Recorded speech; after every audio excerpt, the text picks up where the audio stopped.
presentar-me. Jo soc la Pilar, de la Universitat Autònoma de Barcelona, i us parlaré d'una part de la recerca en la que està basada en dades quantitatives, en un qüestionari que vam fer als joves.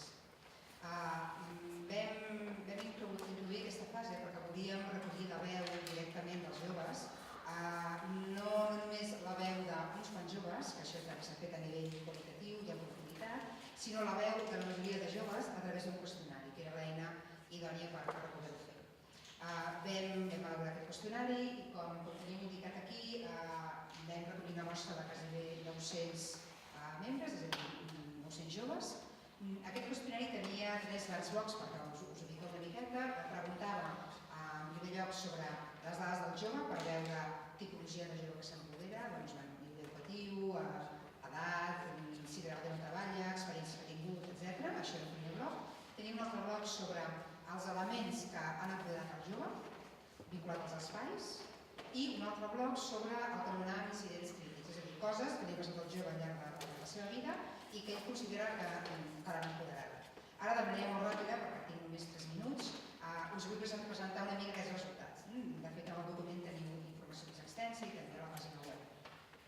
Bàsicament, en relació a les situacions que empoderen els joves, els elements que ells identificaven com el més força per empoderar és el fet de viure sol, el fet de treballar, i aquests dos elements molt vinculats entre si, el fet també de tenir una relació sentimental important o de conèixer una persona que fos un referent, que els marqués en la seva vida o que els fes de guia.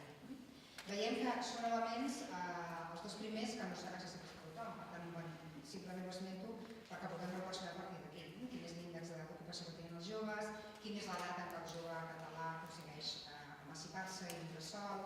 Per tant, és el que apareix com a resultat més important i els elements que empoderen, i bé, és potser el que no tenim, no? En relació als espais, aquells que més empoderen el jove són la família en primer lloc, és a dir, tot el treball educatiu que la família fa i el jove ho reconeix.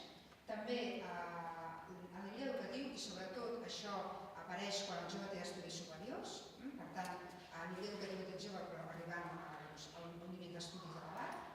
També les activitats que fa en el temps lliure i el grup d'amics, serien aquests els elements amb un pes més fort. I també els preguntàvem sobre el seu nivell d'empoderament al llarg del temps, és a dir, els fèiem una pregunta per veure quina evolució es donava en el seu procés al llarg dels anys. I els resultats mostren que, tot i que teníem una mostra de joves que anava dels 16 als 26 anys, el procés d'empoderament es donava fins als 20, amb un creixement molt gran. A partir dels 20 hi havia una estabilitat, com si el jove ja es considerés molt empoderat i ja no hi havia un creixement en relació a l'empoderament. I vam fer una anàlisi amb la idea d'identificar el perfil de jove empoderat i el perfil de jove menys empoderat, creuant dades, mirant les dades de perfil amb el nivell d'empoderament que el jove indicava que tenia. Per fer com una mena de foto o de retrat robot de les dues tipologies de jove que ens ajudi a entendre la situació i a prendre decisions en aquest sentit. I bé, els joves més empoderats són aquests, o sigui, hi havia diferències molt importants, són aquests que treballen o que han tingut, o sigui, que estan treballant en aquest moment o que han tingut experiències laborals llargues, que estan independitzats, bé perquè viuen de manera autònoma o comparteixen pis, però que no depenen ja de l'útil familiar, i que tenen estudis de cicle d'FP, per tant, estudis de cicle formatiu de grau superior. De fet, són aquells que generen més inserció en general, sense entrar en especialitats. Per tant, aquests estudis es vinculen clarament al fet de treballar. I si treballo també és més fàcil que tinc diners que estigui independitzat. Per tant, hi ha una relació